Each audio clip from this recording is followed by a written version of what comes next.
तेरे द्वार पड़े युग बीत गए, तेरे द्वार पड़े युग बीत गए, तेरे द्वार पड़े युग बीत गए, तेरे द्वार पड़े युग बीत गए, तेरे द्वार पड़े युग बीत गए, तेरे द्वार पड़े युग बीत गए।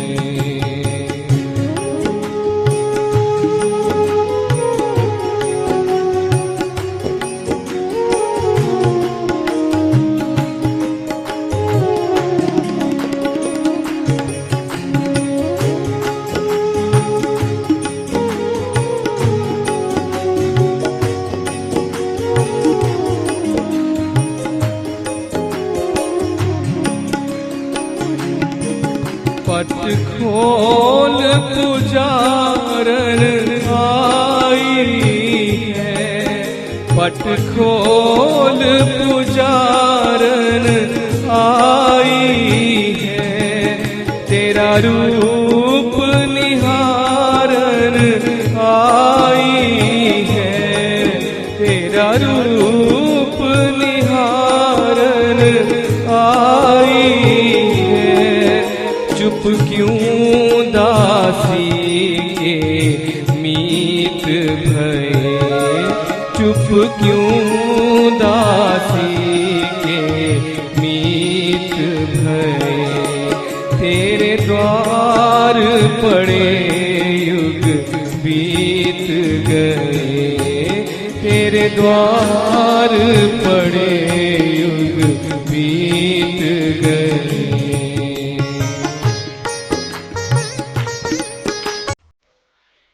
पूज्यपाद स्वामी जी महाराज ने श्रवण का प्रसंग लिया है। श्रवण कुमार स्वामी जी महाराज ने इस प्रसंग को श्री रामायण सार में भी लिया हुआ है। अयोध्या कांड में विस्तृत वर्णन किया है, जैसे यहाँ वैसे वहाँ। कहावत है न, श्रवण पुत्र है हमारा। जो अच्छा पुत्र है, आज्ञाकारी पुत्र है, सेवादार पुत्र है, श्रवण की तरह अपने माता पिता की सेवा करने वाला, उसके लिए हम सब लोग कहते हैं ये श्रवण पुत्र पैदा हुआ है। कोई बिरला पुत्र इस प्रकार का अब देखने को मिलता है। राजा चित्रकेतु हुए हैं पुत्रहीन थे। महर्षि अंगिरा का उनके यहाँ आना जाना बना रहता था। जब भी आते राजा उनसे निवेदन करते, महर्षि पुत्रहीन हूं, इतना बड़ा राज्य कौन संभालेगा, कृपा करो एक पुत्र मिल जाए, आशीर्वाद दो एक पुत्र पैदा हो। ऋषि बहुत देर तक डालते रहे। हमेशा कहते, राजन पुत्र वाले भी उतने ही दुखी हैं जितने पुत्र ही। तेरे लिए बेहतर यही है कि तू पुत्र की मांग न कर। पुत्र मोह बलवान भी बहुत है, प्रबल बहुत है। परिवार पूरा ही तब होता है जब घर में पुत्र पैदा हो जाता है। एक अनूठी सी मांग हर माँ बाप की। बहुत जिद की, बहुत आग्रह किया। ठीक है राजा, परमेश्वर कृपा करेंगे, तेरे घर पुत्र पैदा होगा। समय पाकर चित्रकेतु के घर पुत्र पैदा हुआ। अब थोड़ा ही बड़ा हुआ होगा, राजा की दूसरी रानी ने उसे जहर देकर मरवा दिया। पुत्र ने तो एक ही कोख से पैदा होना था, दूसरी कोख उसे सहन न कर सकी। जहर दे के उसे मरवा दी। राजा चित्रकेतु शोक में डूब गया, शोक सागर में डूब गया है, बाहर नहीं निकल रहा। महर्षि को याद कर रहा है, उनकी बातों को याद कर रहा है। महर्षि बहुत देर तक एक होनी को टालते रहे, लेकिन होनी भी उतनी ही टूट गई। संत महात्मा कहां तक टालते रहे, आखिर जो होना है, जो प्रारब्ध में सोई लिखा हुआ है, वो क्या रहता है। संत ही है जो टाल सकता है। कितनी देर तक टालता रहा, आज का दिन इसे देखना न मिले, इसी को टालता रहा। मैं इसके घर आता हूं, इसका नमक खाया है, अनिष्ट स्थिति से बताता रहा। आज पुनः आए हैं, पर अकेले नहीं आए। उन्हें लगा मैं शायद अकेले इसे समझा ना सकूंगा। मेरे इसके साथ लगभग पारिवारिक संबंध है। देवऋषि नारद को साथ ले गया, कहा देवऋषि चलो। राजा बहुत परेशान है, बहुत बेचैन है, उदास है, शोक में डूबे हुए। देवऋषि नारद आके राजा को समझाते हैं, राजन तेरा पुत्र जहां चला गया है वहां से लौट के नहीं आ सकता, शोक रहित हो जा। तेरे शोक करने से तेरी कोई सुनवाई नहीं होने वाली, तेरी कोई सुनने नहीं वाला। जो होना था सो हो गया। जहां गया है वहां से लौट के नहीं आएगा। बहुत लाड प्यार कर रहे हैं, बहुत समझा रहे हैं राजा को, लेकिन राजा फूट फूट के तो रो रहा है। ऐसे वक्त में एक ही शिकायत होती है ना, लेना ही था तो दिया। आम शिकायत ये तो आदमी भूल जाता है कि किस प्रकार से मांग के, मन्नतें मांग के, इधर जा उधर जा, ऐसे कर करके तो मन्नतें मांग के तो परमात्मा से पुत्र को लिया है। इस बात को भूल जाता है व्यक्ति, लेकिन उलाहना देने में बहुत होशियार है, उलाहना देता है। देवऋषि नारद सदक्षिणों राजा को समझाते हैं, कहते हैं राजन पुत्र 4 प्रकार के होते हैं। पिछले जन्म का वैरी अपना वैर चुकाने के लिए, पूरा करने के लिए, बदला लेने के लिए जो पैदा होता है उसे शत्रु पुत्र कहा जाता है, वैरी पुत्र कहा जाता है। पिछले जन्म का ऋणदाता अपना बकाया वसूल करने के लिए आया है, यह दूसरी प्रकार का पुत्र होता है। घर घर की कहानी है, इसे आप बहुत अच्छी तरह से जानते हो। आपके मुख से ऐसा ही निकलाता है, कोई पिछले जन्म का हिसाब किताब चुकता कर रही, लिया होगा, दे रही। पिछले जन्म का ऋणदाता अपना बाकी ऋण वसूल करने के लिए आया हुआ है। हिसाब किताब पूरा होता है, बस जीवन भर का दुख देके तो चला जाता है। ऋणानुबंध पुत्र, दूसरा पुत्र। राजन 30 प्रकार के पुत्र होते हैं। उदासीन पुत्र, विवाह से पहले माँ बाप की, विवाह होते ही माँ बाप से अलग हो जाते हैं, अब मेरी और आपकी निभ नहीं सकते। माता पिता विवाह करते हैं पुत्र का, हम वृद्ध होने वाले हैं, 2 हाथों से पुत्र सेवा नहीं कर सकेगा तो पत्नी आई तो 4 हाथ हो जाएंगे। हमें बहुत सेवा की जरूरत है, 2 हाथों से काम नहीं चलेगा, 4 हाथ चाहिए। 4 हाथ तो देवियों सज्जनों किसी किसी के बनते हैं, लेकिन वे 4 पांव वाले बन जाते हैं, पशुवत पुत्र बन जाते हैं। तीसरे प्रकार के पुत्र। चौथे प्रकार के पुत्र राजन सेवक पुत्र होते हैं। माता पिता में परमात्मा को देख के तो सेवा करने वाले, सेवा करवाने वाले नहीं, सेवा करने वाले हैं। उनके लिए माता पिता की सेवा परमात्मा की सेवा, माता पिता का पूजन परमात्मा का पूजन। मैं ऐसे पुत्रों को दिव्य सज्जनों बहुत भाग्यवान मानता हूं जिनको ऐसे सुअवसर परमात्मा प्रदान करता है।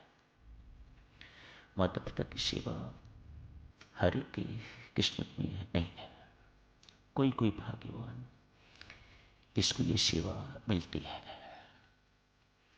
उसकी साधना की यात्रा बहुत तेज गति से आगे चलती है।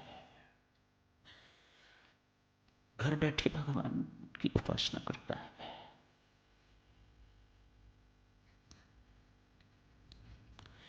जिस बहू को सास की सेवा करने को मिल जाती है वह बहू धन्य अति धन्य। जिस पुत्र को माँ बाप की सेवा मिल जाती है वह पुत्र धन्य अति धन्य। सेवा तो साधु किसी को भी मिले, जिस पत्नी को अपनी पति और सास ससुर की सेवा मिल जाती है वह भी धन्य। सेवा के लिए इतना ही याद रखो, नर की सेवा नहीं, नारायण की सेवा। सेवा वही परमात्मा के घर पहुंचती है। बाकी सेवा में तो दिव्य सज्जनों मैं की सेवा है, परमात्मा की सेवा नहीं है। कोई भी न करने वाला परमात्मा की सेवा, सेवा तो वही है जो परमात्मा की सेवा है। हम सब नर की सेवा करने वाले, नारी की सेवा करने वाले, नारायण की नहीं। परमात्मा उसी सेवा को सेवा मानता है। राजन तेरा पुत्र शत्रुपुत्र था, शत्रुता निभाने के लिए आया था, चला गया। ये महर्षि अंगिरा नौबत न आए इसी को डाल रहे थे, पर तू न माना। समझाने के बावजूद भी राजा रोई जा रहा है, मान शोक से बाहर नहीं निकल पा रहा है। एक बड़ा धक्का सा उसे लगा हुआ है जैसे अर्जुन को लगा था। वही स्थिति, फूट फूट के रो रहा है। देवर्षि नारद कहते हैं राजन मैं तुझे तेरे पुत्र के दर्शन करवाता हूं। सारे विधि विधान तोड़ के देवर्षि नारद उसके पुत्र को लेके आए। जो मर गया, सफेद कपड़ों में लिपटा हुआ पुत्र, सफेद कपड़े पहने हुए, clad in white, pure white, राजा के सामने आके खड़ा। देवर्षि नारद कहते हैं क्या देख रहे हो, तेरा बाप राजा, प्रणाम कर इनको। पुत्र पहचानने से, पुत्र नहीं आत्मा, आत्मा पहचानने से इनकार कर रहा है। कौन बाप, किसका बाप? देवर्षि क्या कह रहे हो आप? ना जाने मेरे कितने जन्म हो चुके हैं, कितने बाप एक के बाद एक के बाद एक के बाद एक छोड़ता हुआ, मैं इसे नहीं पहचानता ये कौन है। किस किस को पहचानूं? मेरे आज तक कितने माई बाप हो चुके हुए हैं, किसको किसकी पहचान रहती है। मैं इस वक्त विश्वदात्मा हूं, मेरा माई बाप कोई नहीं, मेरा माई बाप सिर्फ परमात्मा है। तो शरीर के संबंध टूट गए, खत्म। 84 लाख योनियां ऐसी नहीं बनी हुई। कितने लाख योनियां आदमी भुग चुका है, उतने ही माँ बाप तो बने होंगे, तभी तो योनियां भुगती। कभी कीट पतंग के माँ बाप, कभी किसी के, कभी किसी के, कभी चिड़िया, कभी कौवा, कभी कुत्ता, कभी बिल्ला, इत्यादि इत्यादि। इतनी लंबी यात्रा करके तो मानव जन्म प्राप्त हुआ है। और मानव जन्म में भी देवऋषि मेरी कितनी योनियां हो गई, मैं किस किस बाप को पहचानता। फिर देवऋषि नारद, सुन लिया राजन, मैंने तो नहीं कहा इसे ऐसा बोलने के लिए, ये अपने आप बोल रहा है।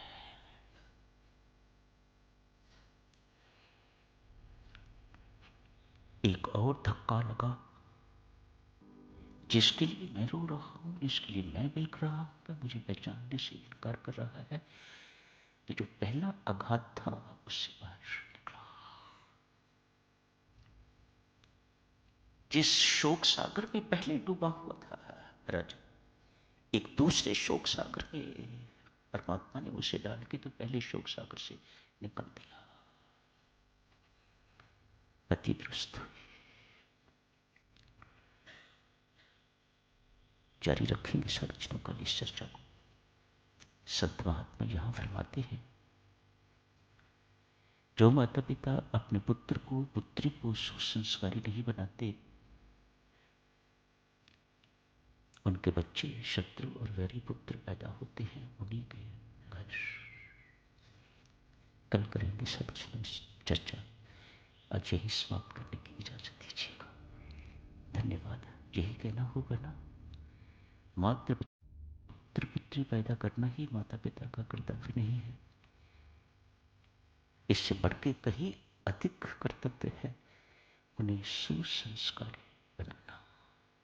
जो माता पिता इस सब्जेक्ट में फेल हो जाते हैं, उनका आगामी जन्मों में क्या हाल होता है कल देखेंगे।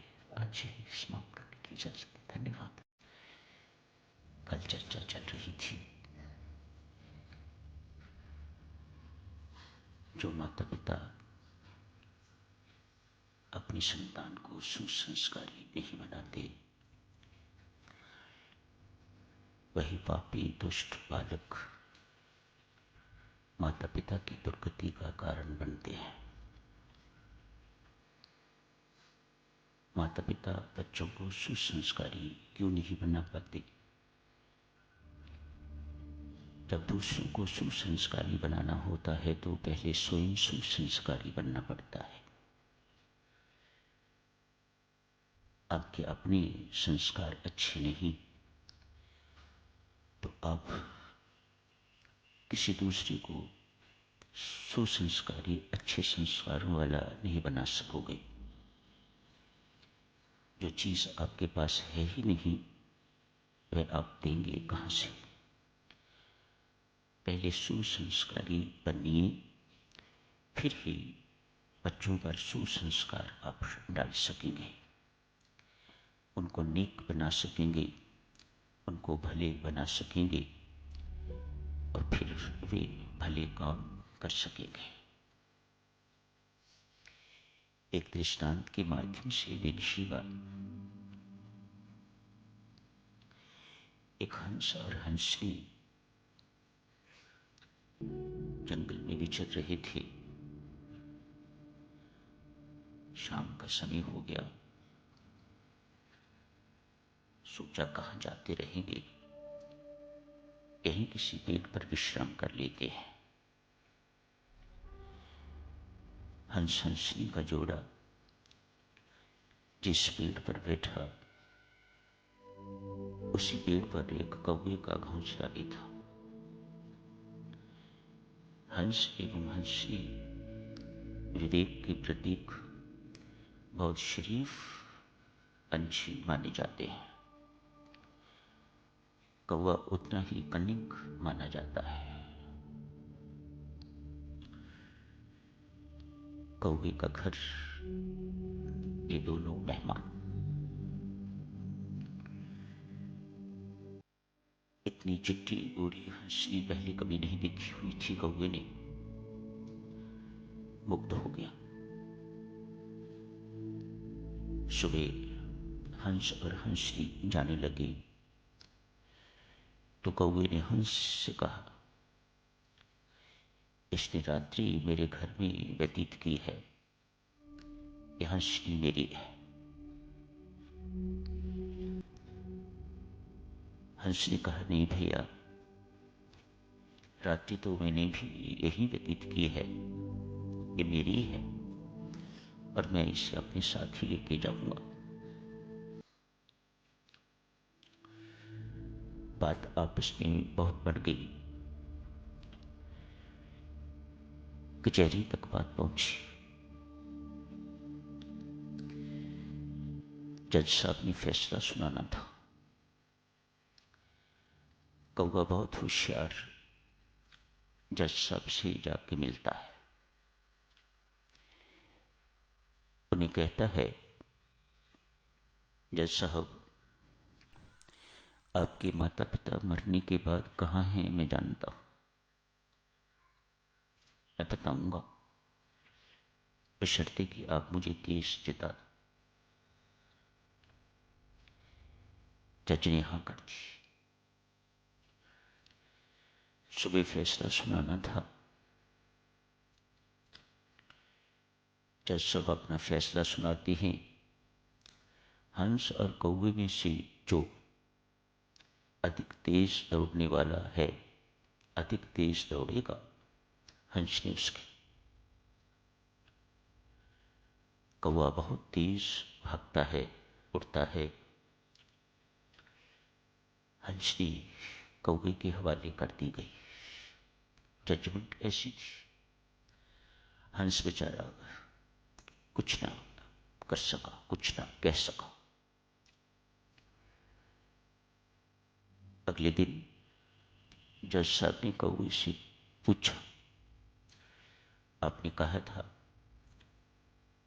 मरणोपरांत मेरे माता पिता कहाँ हैं, आप बताओगे, मुझे दिखाओगे? दिखाओ। कौवा उन्हें एक कूड़े करकट के ढेर पर ले गया। कूड़ा करकट भी था, गंदगी और भी थी वहां पर। दो कीड़ों को देख के कौवा कहता है, जज साहब, यही हैं आपके माता पिता। संत महात्मा साधुजनों, इस कथा से, दृष्टांत से ये निष्कर्ष निकालते हैं, जज साहब, जिस माता पिता के पुत्र आप जैसे अन्यायी होंगे, उनके माता पिता की यही दुर्गति होती है जो इनकी हुई है। पापी पुत्र, दुष्ट पुत्र अपने माता पिता की दुर्गति करवा देता है। विदुर का यदि पांडवों के साथ प्रेम था, भगवान श्री कृष्ण का प्रिय भक्त विदुर धृतराष्ट्र के पास ही काम करता था, उनके दरबार में ही काम करता था। जब युद्ध की बातचीत निश्चित हो गई तो विदुर ने जाके धृतराष्ट्र से कहा, अक्सर कहा करते, जब भी कोई कौरव नई चाल चलते तो विदुर उन्हें टोक देता था, राजन आप गलत कर रहे हो। आज जाके कहा, राजन तो सच मान, तेरा पुत्र बहुत पापी है। बड़ी हिम्मत चाहिए जो सचमुच एक एम्प्लॉय अपने एम्प्लॉयर को ऐसे कहे तो कोई परमात्मा का प्यारा ही ऐसा होगा। विदुर जी किसी संत से कम नहीं थे, भगवान के अति प्रिय। उद्धव कहते हैं, विदुर, भगवान श्री कृष्ण जिस वक्त परम धाम जा रहे थे, अपने धाम जा रहे थे, उन्होंने रुक्मिणी को याद नहीं किया, अर्जुन को याद नहीं किया, अपनी प्रिय द्रौपदी को याद नहीं किया, सत्यभामा को याद नहीं किया, मां देवकी या जसुमती को याद नहीं किया, तुम्हें याद किया था। मैंने विदुर के घर एक बार साग खाया था, उद्धव मैं अभी तक उसका स्वाद नहीं भूल पाया। मुझे विदुर की बहुत याद आ रही है। ये प्रस्थान का समय है और भगवान श्री कृष्ण कह रहे हैं, उद्धव मुझे विदुर की बहुत याद आ रही है। जिसको भगवान याद करे उसके क्या कहने। उसने मुझे बहुत कुछ दिया, मैंने उसको कुछ नहीं दिया। मैं विदुर का ऋणी जा रहा हूं। वही विदुर आज धृतराष्ट्र के पास जाके कहते हैं, राजन तेरा पुत्र पापी है, इसका त्याग कर दे, ये तेरी दुर्गति करवाएगा। उस वक्त तो राजा धृतराष्ट्र सब बात सुन लेते हैं, मान भी लेते हैं। दोबारा जब फिर उसका पालन नहीं कर पाते तो विदुर फिर मिलते हैं। तो राजा अक्सर कहते हैं, काका मैं क्या करूं। जिस वक्त दुर्योधन मेरे सामने आता है, मेरा सारा का सारा ज्ञान हवा हो जाता है। कितना भयंकर है, कितना भयानक है पुत्र मोह। कैसा प्राबल्य है इस माया का।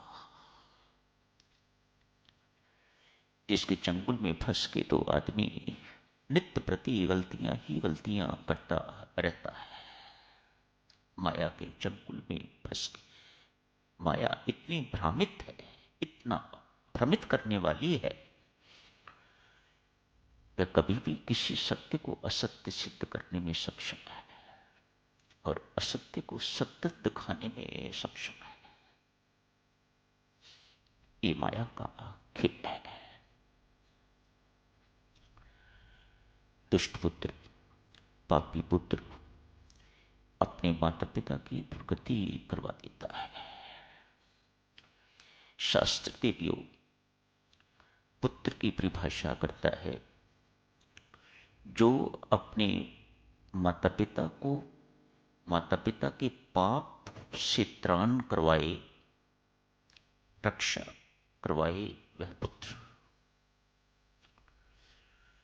मानो पुत्र के हाथ में बहुत कुछ है। पापी पुत्र है तो वह दुर्गति करवा के रहेगा, और यदि सन्यासी पुत्र है, भक्त पुत्र है, तो वह सदगति दिलवा के रहेगा। उसे दिलवानी नहीं पड़ती। परमात्मा का ऐसा कर्तव्य बन जाता है कि उसके माता पिता की और अनेक संबंधियों की सदगति करे।